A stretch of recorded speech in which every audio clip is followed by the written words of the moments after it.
네, 이 다윗의 시 이렇게 표제가 되어 있는데 오늘 140편부터 144편까지 쭉 이렇게 다윗의 시가 나오는데 특별히 143편까지 쭉 보면 이 탄원을 하고 있는 내용들이에요. 자기를 좀 도와달라, 참 억울하다, 또 자기의 대적들이 너무나 악하다 해서 그걸 하나님 앞에 가지고 나와가지고 하소연을 하는 내용이 바로 이 140편부터 나오는 시입니다. 그래서 그 시의 기도의 내용은 그 악한 자들의 손에서 나를 구원해 주소서 하는 그런 기도입니다. 악한 자들의 그 여러 가지 계획, 또 악한 자들의 나쁜 그런 행동, 또 그런 도모에서 빠지지 않고 벗어날 수 있도록 구해달라, 이런 기도입니다. 사실 우선 이 시를 가만히 읽어보면 사울을 연상할 수도 있어요. 사울이 얼마나 다윗을 무고하게 모함을 하고, 또 사실 사울 옆에 있는 자들이 자꾸 와서 충동질을 하죠. 다윗이 어디에서 있습니다, 또 무슨 일을 꾸미고 있습니다, 다윗을 제거하지 않으면 위험합니다, 막 그런 얘기를 할 거고, 사울도 그 다윗을 미워하고 또 죽이려고 갖은 이제 도모를 하고 있는데, 그래서 아마 다윗이 얘기하는 그런 시일 수도 있고, 또 실제로 이게 어느 상황이라고 구체적으로 명시가 되어 있지 않으니까 모르겠습니다. 뭐 압살롬한테 반란이 일어나가지고 어려울 때 또 하나님 앞에 부르짖는 기도인지도 모르겠는데, 사실상 다윗이 이제 왕인데 부족할 게 뭐 있어요? 필요하면 군대를 더 일으키든지, 또 경호원들을 세워가지고 교대로 밤잠 자지 않고 자기를 지키게 하든지, 뭐 이런 식으로 해서 자기가 뭔가 인간적인 방법으로, 수단으로 보호를 받으려고 할 수도 있고, 또 그렇게 해서 뭔가 성과를 얻을 수 있는 이런 지위에 있는 분이 하나님 앞에 나와서 간구하는 겁니다. 자기의 능력으로, 또 자기 일을 지켜주는 사람들의 그 힘만 가지고 자신이 안전할 수도 없고 편안할 수도 없다는 것을 다윗이 스스로 아는 거죠. 자기의 피난처는 오직 하나님밖에 없고 자기를 지켜줄 분은 하나님밖에 없기 때문에 하나님 앞에 기도를 하는 겁니다.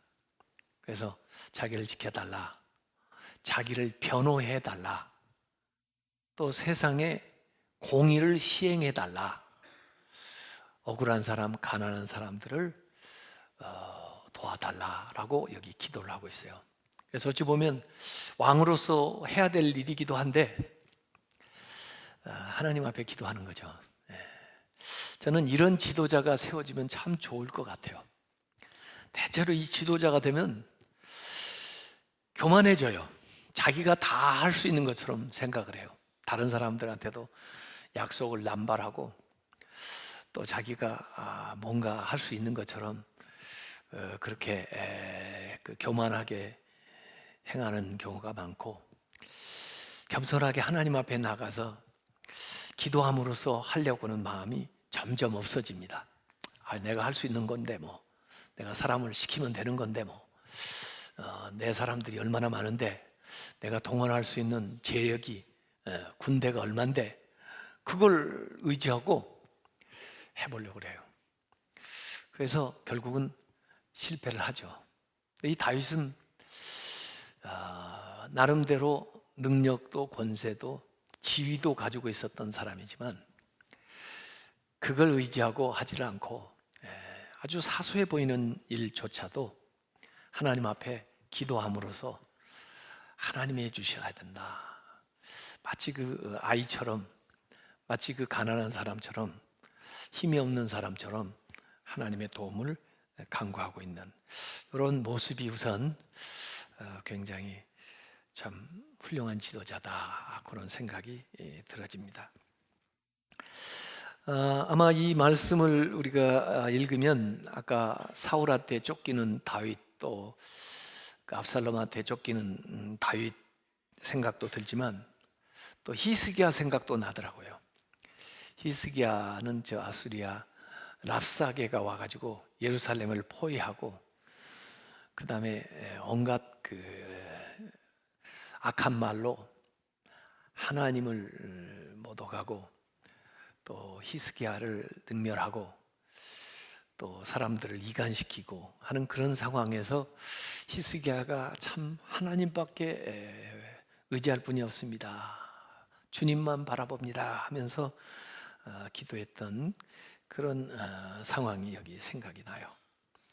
자, 그래서 우선 탄원하는 내용이 1절부터 3절까지 나옵니다. 1절에 여호와여 악인에게서 나를 건지시며 포악한 자에게서 나를 보존하소서. 그래서 여기 대적이요, 악인, 포악한 자, 그 스스로도 나쁜 사람이지만 또 더구나 포악해요. 아주 폭력적이에요.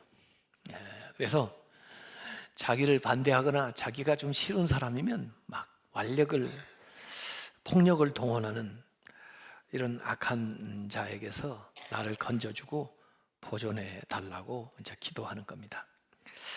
그런 사람들, 그 악한 사람들에 대한 묘사가 나오는데요, 우선 2절에 보면 그들이 마음속으로 악을 꾀하며 마음속에 악한 일을 도모한다는 게, 계획을 세우는 거예요.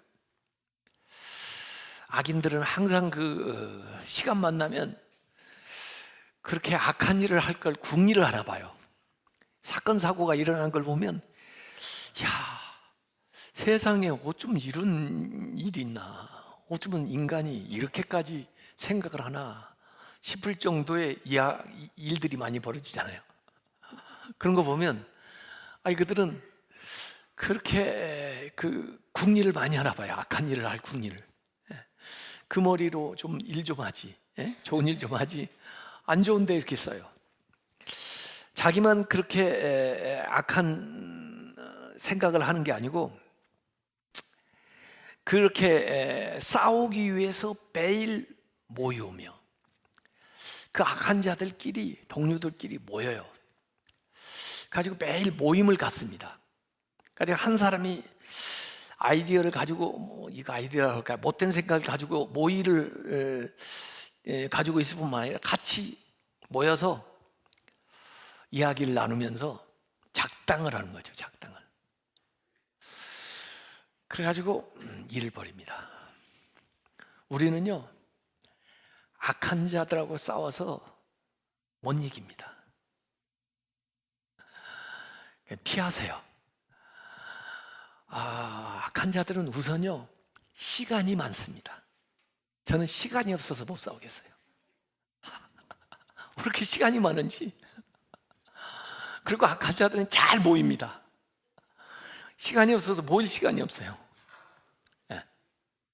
그리고 얼마나 머리를 밤낮 거기에다 골똘하게 연구를 하는지 못 당해냅니다. 그래서 여러분 머리로, 여러분의 힘으로 이겨내려고 그러면 안 됩니다. 악한 자들 못 이깁니다. 그래서 기도해야 됩니다. 그리고 가능한 한 피해야 됩니다.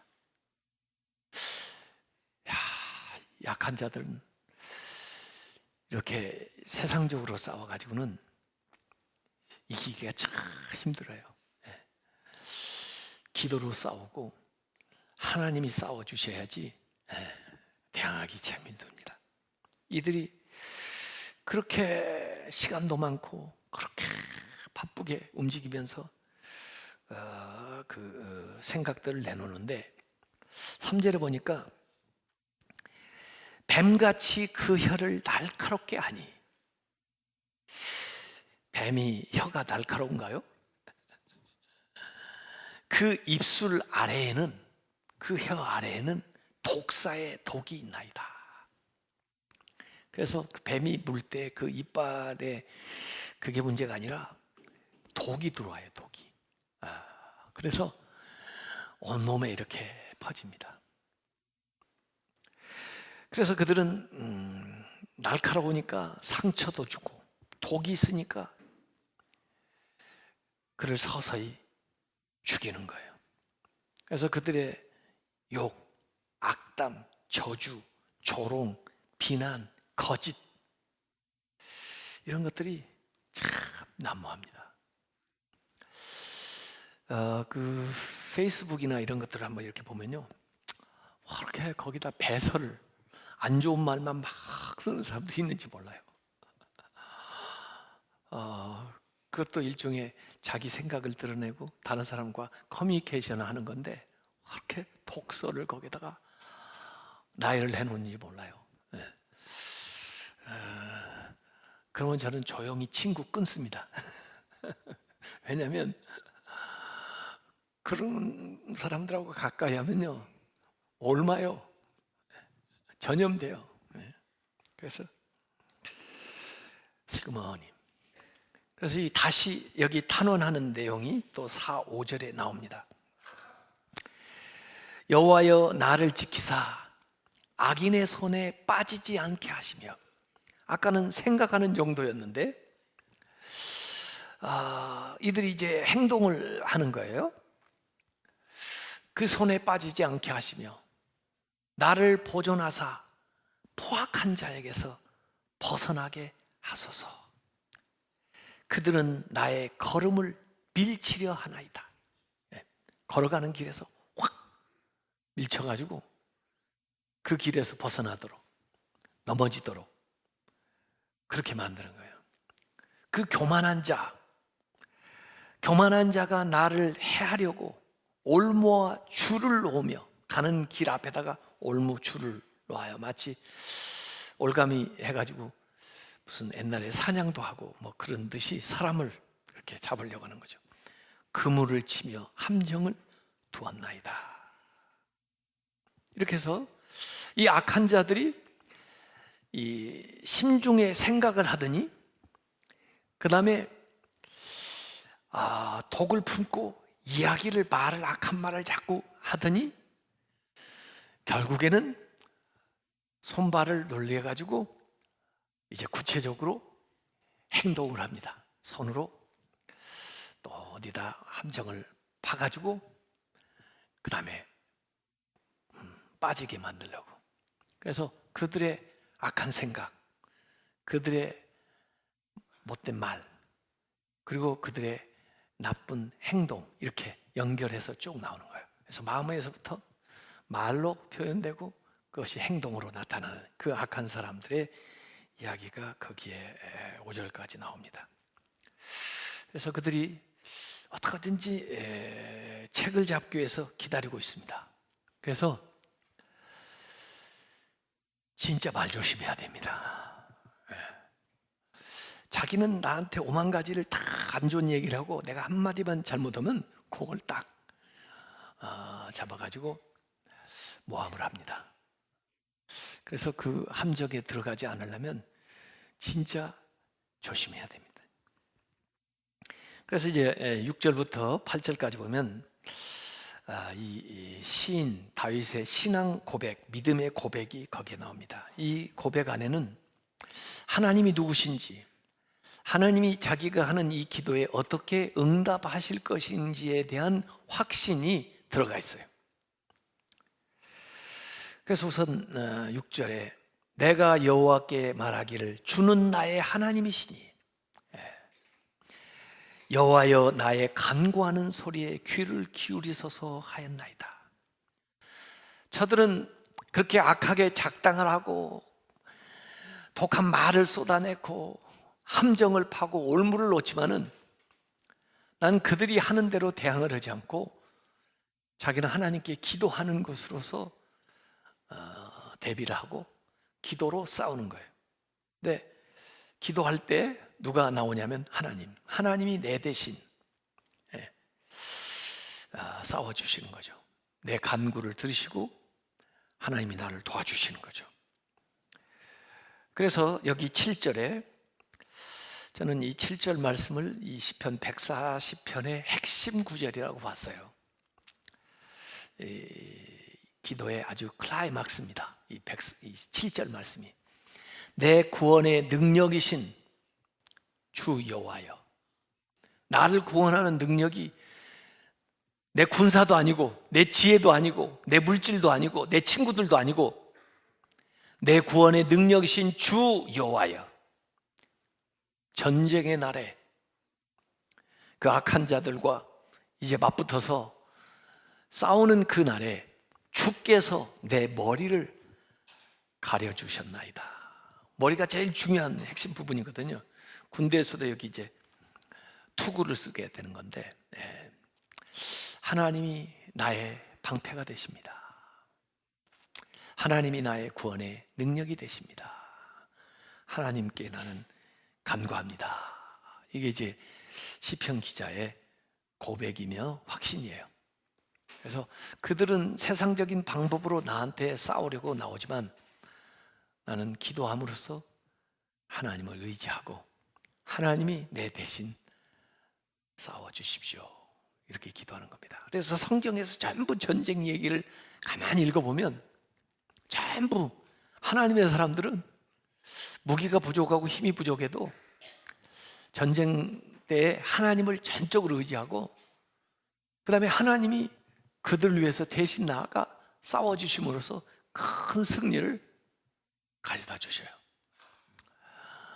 사무엘 때도 사무엘 7장에 보면 에베네셀의 역사도 그들이 기도할 때 하나님이 그들 앞에 우레를 발해가지고 이렇게 싸워주셔요. 여호수아가 아말렉하고 싸울 때도 모세가 손을 들고 기도할 때 하나님이 그 앞에서 싸워서 그들을 무찔러줘요. 그래서 그 무적 하나님은 상대가 없잖아요. 누구든지 다 물리칠 수 있잖아요. 그분을 나의 방패로 삼는 이런 기도를 여기서 하고 있어요. 그러면서 8절에 여호와여 악인의 소원을 허락하지 마시며. 악인의 소원이 뭐예요? 악한 자들의 소원은 그 악한 자들만큼 못됐어요. 꼭 남을 어렵게 하고 무너뜨리고 해코지하고. 이 소원이라는 말은 여기 악인의 소원, 이 좋은 뜻이 아니에요. 그들의 뜻을, 나쁜 뜻을 허락하지 마시며 절대로 그 뜻이 이루어지지 않게, 관철되지 않게 해주십시오. 그의 악한 꾀를 이루지 못하게 하소서. 그래서 그 악한 자의 계획이 이루어지지 않게 해주십시오. 왜? 여기 나옵니다. 그들이 스스로 높일까 하나이다. 교만해지니 저들이 자기들의 방법이 자기들의 생각대로, 자기들이 생각한 대로 이게 자꾸 통하면은 기고만장해져 가지고 누가 나를 당하랴, 내가 최고다. 심지어 하나님까지도 불러요. 하나님 불러봐라. 나 앞에 하나님이 무슨 소용이 있나, 이렇게까지 나오는 자들이에요. 그래서 저들 그 꾀가 절대로 이루어지지 못하게 해 주십시오. 그래서 저들로 하여금 교만해지지 않도록 저들을 아주 혼내달라, 그런 기도입니다.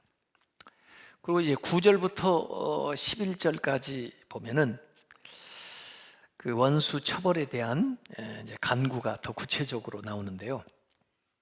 9절에 나를 에워싸는 자들이 그들의 머리를 들 때, 머리를 드는 건 교만한 거죠. 나를 에워싸는 자들이, 포위한 자들이 머리를 들 때 그들의 입술의 재난이 그들을 덮게 하소서. 입술의 재난은 뭐냐면 요새는 이제 그런 일들이 많이 있으니까 입술의 재난을 잘 표현했어요. 뭐라고 하냐면 설화. 말을 잘못해가지고 그 화를 입는 거예요. 그걸 이제 설화라고 그러는데 입술의 재난이죠. 괜히 이 얘기 안 했으면 괜찮을 뻔했는데 말을 잘못해가지고 그 구설수에 시달려서 그 뭐 청문회나 이런 데서 낙마한 사람들도 많아요. 요새도 이제 텔레비전에 이렇게 뉴스 나오는 거 보면 아유 저렇게 지도자가 돼가지고 말을 저렇게밖에 못하나 그런 사람들이 있더라고요. 얼마 전에 어떤 국회의원은 누구 어떤 장관 보고 당신 그 장관 시켜준 것은 무슨 뭐라고 그러나 적폐청산을 하고 시켜줬는데 그것밖에 못하냐 이런 식 그런 말이 벌써 오해를 낳잖아요. 마치 뭘 하라고 뭘 시켜준 것처럼. 하여간 말을 잘못해가지고 혀를 잘못 다스려서 망하는 사람 많은데 이 악한 자들은 입술의 재난이라고 하는 것은 자기들이 말한 것에 대한 그 책임 또 그 말을 했기 때문에 그것대로 본인에게 이루어지는 그런 재난을 당하게 해주십시오. 골리앗이 다윗한테 와가지고 막 하나님을 모독하고 이스라엘을 막 욕하고 그러잖아요. 근데 그 말한 것의 재난이 이스라엘에게 임한 게 아니고 자기한테 오히려 그대로 임하는 거거든요. 그래서 악한 자들이 나한테 뭐 악한 말을 많이 할 때 우리가 기분이 상하고 또 그것 때문에 솔직히 상처도 받고 낙담을 하게도 되는데 이 다윗처럼 이렇게 반사를 해버려요. 예? 저 입술의 재난이 본인에게 임하게 해주십시오 이렇게 하는 거예요. 말한 대로 자기한테 이루어주게 해주십시오. 그렇게 기도하세요. 여러분들한테 막 욕을 누가 하면은요 내가 욕 먹어 싸지 그래 나한테 그렇게 될 거야 그러지 말고 말로 그냥 거기서 해버리면 또 싸움 나니까 속으로 본인한테 이루어지게 해주세요 그렇게 하고 말하세요.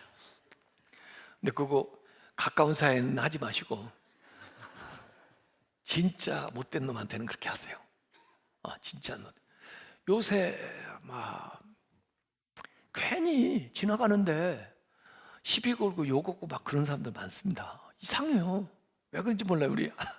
근데 그 사람도 어디서 뭘 당했는지 그 사람이 왜 그런지 우리 이유를 알 수 없으니까 이상하게 보이는 거 아니에요. 그런 사람이 하는 얘기를 받아들이지 마세요. 받아들여가지고 상처를 받아요. 왜 나한테 괜히 저 사람이 그러냐. 그러니까 그 사람이 이상한 사람이지 내가 이상한 게 아니잖아요. 괜히 그러니까 그건 개인적으로 받아들이지 마시고 용서할 수 있으면 용서하고 용서를 못하겠으면 본인한테 이루어지게 해주세요. 그렇게 하고 마세요. 받아들이지 마세요. 다윗은 입술의 재난이 본인에게 그들을 덮게 해주셔서 그들에게 덮치는 거예요. 그 입술의 재난이. 그게 참 무서운 기도입니다.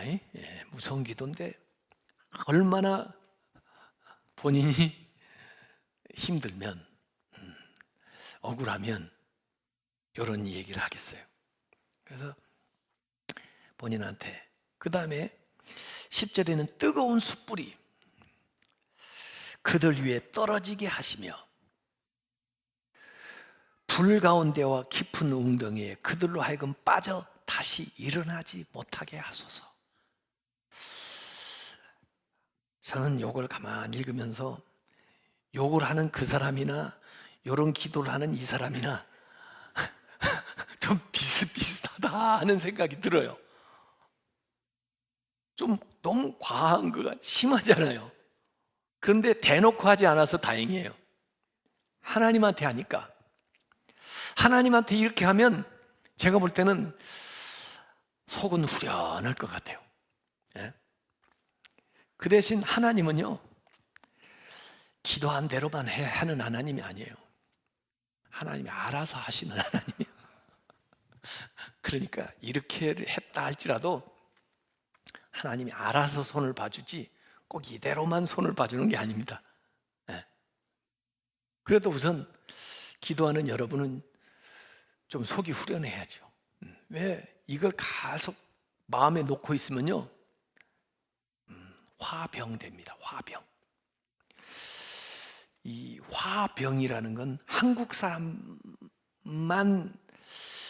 이 정신의학계에서 한국에서 아주 유독 많이 나타나는 병이 이 화병이랍니다. 외국 사람들은 그냥 다 발산해버리니까 화병이라는 걸 몰라요.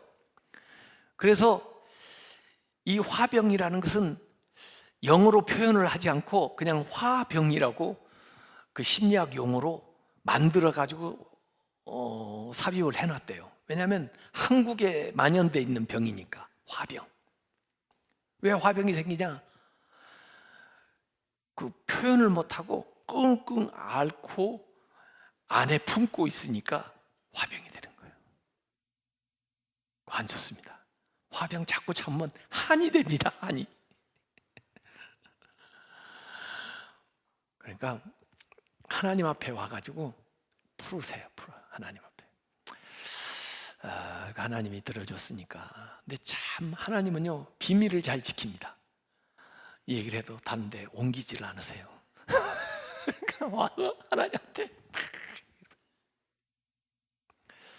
이렇게 심하게 얘기를 해도 괜찮아요. 하나님한테는. 그러면 하나님이 그렇구나. 네가 그만큼 아프구나. 네가 그만큼 힘들구나. 그래, 네가 힘드니까 나도 가슴이 아프다. 알았어. 내가 알아서 해줄게. 알아서 손 봐줄게. 힘내. 이렇게 되는 거예요. 그래야 화병이 없어지지. 그러지 않으면 화병이 생겨가지고 자다가도 바짝 깨고, 그 다음에 이제 자기보다 약한 사람 만나면 또 어떤 사소한 일에 이게 막 표출되어 나타나요.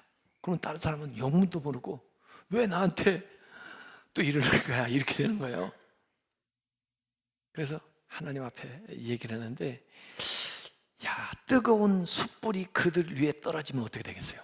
완전히 화상을 입죠. 근데 이제 성경 그 로마서에도 보면은 그런 표현이 나와요.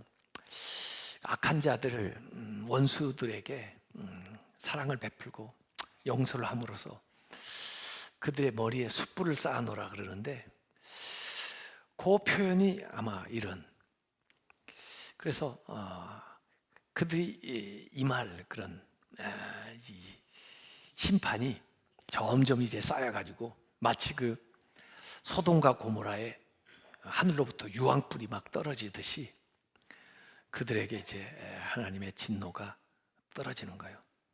그래서 하나님의 심판 가운데에서 빠져들고 일어나지 못하는, 자기들이 이 웅덩이를 팠는데요, 그 함정을 팠던 것에 자기들이 빠지는 거예요.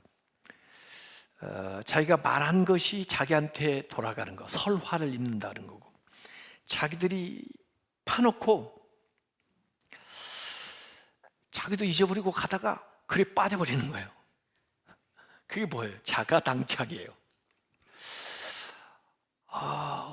그 어렸을 때 그 산에서 그런 놀이를 많이 했는데, 웅덩이를 파놓고 거기다 오물을 집어넣고 그 다음에 나무로 살짝 덮어가지고 풀로, 이 나뭇잎으로 위장을 해놓고 이제 누구 지나가는 사람 빠지라 그랬는데, 지가 만들어 놓은지도 모르고 어쩌다가 지가 또 그리 지나가다가 자기가 빠져버렸네. 그게 자가당착이에요. 자기가 만든 웅덩이에 자기가 빠지는 거예요. 그래서 이들이 자기가 말한 대로 자기에게 임하고 자기가 파놓은 함정에 자기가 빠지는 거예요. 그래서 일어나지 못하도록 하는 것이 여기 기도입니다. 12절 13절에는 여기 시인의 신뢰와 서원이 나옵니다. 확실한 그 믿음, 그 다음에 그렇게 해주셨으니까 제가 하나님 앞에 이렇게 감사합니다 하는 내용이 12절 13절에 나오는 거예요. 그래서 12절에 내가 알거니와 여호와는 고난당한 자를 변호해 주시며 궁핍한 자에게, 궁핍하다는 게 여러 가지로 부족한 거죠. 힘이 없거나 재산이 없거나 권력이 없거나 궁핍한 거죠. 궁핍한 자에게 정의를 베푸시리다. 이걸 나는 확실히 압니다. 이렇게 얘기해 주는 거죠. 그러면서 진실로 13절에 의인들이 주의 이름에 감사하며 정직한 자들이 주의 앞에 살리다. 그래서 이전에 하나님이 하셨던 모든 일들을 생각을 해보고 그 다음에 앞으로 하나님이 하실 일들을 예상을 하면서 저는 압니다. 저는 확신합니다. 하나님이 정직한 자 도와주시고 하나님이 억울한 자 도와주시고 또 궁핍한 자 도와주시고 고난당하는 자 변호해 주실 것을 압니다. 그리고 그들과 함께 해 주시고 동행해 주실 것을 압니다 하는 이 시로 끝나죠. 그래서 여기 이제 시작할 때는 탄식으로 시작했다가 마지막에 감사와 찬양으로 확신 있게 끝내는.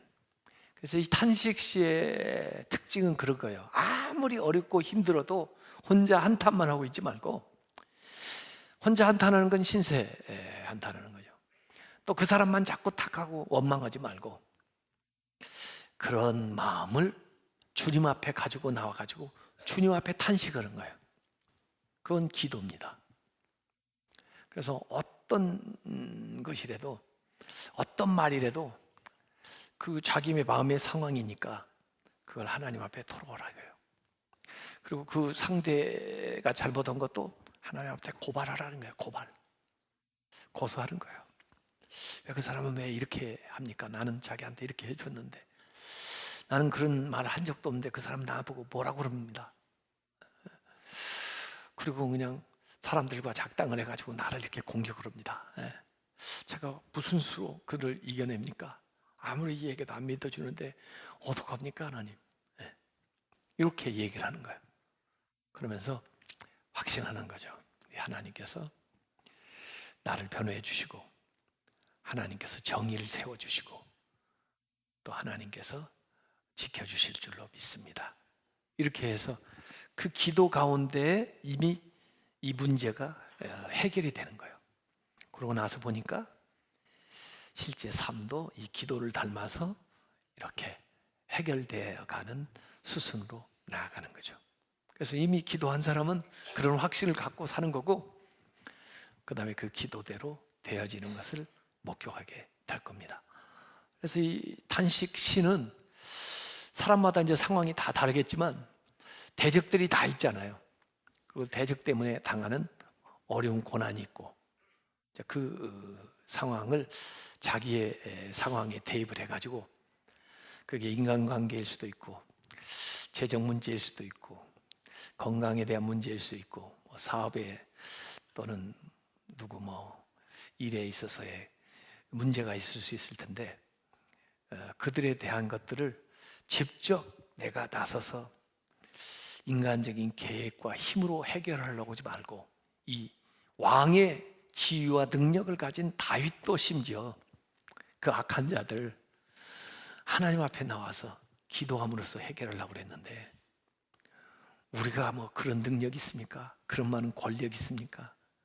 그럴 만한 무슨 재력이 있습니까? 어떻게 해요? 근데 억울한 걸 계속 당하고만 살 수는 없잖아요.